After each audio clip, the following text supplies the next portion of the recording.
ஒரு சர்ச் இருந்தது. சர்ச்சில் ஒரு ஃபாதர், அதுல வந்து ஒரு 20-25 பேர் வேலை பார்க்கறாங்க. தொடர்ந்து 20 வருஷமா அதுல வேலை பார்த்துக்கிறான். தோட்டக்காரன், வேலைக்காரன், பியூனு, அட்டெண்டர், கிளார்க்கு, மேனேஜர், இப்படி. புதுசா ஒரு ஃபாதர் சர்ச்சில் வந்து பொறுப்பெடுக்கிறாரு.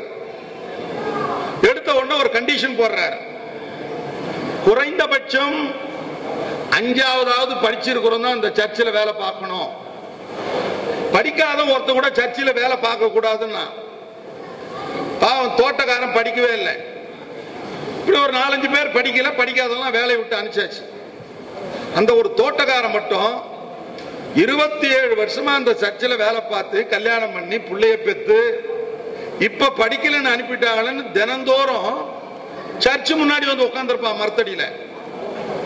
அப்படியே உட்கார்ந்து இருக்கிற போது சர்ச்சுக்கு வரவங்க போறவங்க போய் பேப்பர் வாங்கி கொடுப்பான்னாங்க, டீ வாங்கி கொடுப்பான்னாங்க. அதுல 5 ரூபாய் 2 ரூபாய் கிடைச்சது. சரி டீ வாங்கி ஆடுறமே வீட்டுல ஜக்கில் டீ போட்டு எடுத்தாந்து வித்தான். அதுக்கப்புறம் ஒரு சின்ன டீ கடையை வச்சான். அப்புறம் ஒரு டிஃபன் கடை ஆக்கினான். அப்புறம் ஓட்டலாச்சு. பெரிய அளவுல வியாபாரம், லட்சமா பணம் புரண்டுது. வங்கி மேலாளர் வர்றான், பேங்க்ல பணம் போடுறான். ஒரு பேங்க்ல ஒரு வங்கி மேலாளர் வந்து என் பேங்க்ல கொஞ்சம் நீங்க பணம் போடுங்க அப்படின்றாரு. அது என்ன போட்டுலாங்க, ஒரு 25 லட்சம் பேங்க்ல போடுறான்றான். உடனே ஃபார்ம் எல்லாம் ஃபில்அப் பண்ணி அந்த முதலாளி கிட்ட கையெழுத்து கேட்கிறான். அவன் சொல்றான், அட எனக்கு கையெழுத்து போட தெரியாதுங்க அப்படின்னா. உடனே வங்கி மேலாளர் சொன்னா, கையெழுத்து போடாது இருக்கிற போதே இவ்வளவு பெரிய தொழிலதிபரா இருக்கிறீங்களே, நீங்க மட்டும் படிச்சிருந்தீங்கன்னா எப்படி இருப்பீங்க? ஆமா, நான் படிச்சிருந்தா இன்னும் சர்ச்சில் தான் தோட்டக்காரனா இருந்திருப்பேன்.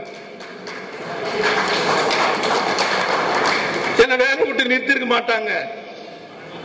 நான் இன்னும் தோட்டக்காரனா இருப்பேன், 6000 ரூபாய் சம்பளம் வாங்கியிருப்பேன் என்று அவன் சொன்னானா. இது வந்து கதை அல்ல, நிஜம்.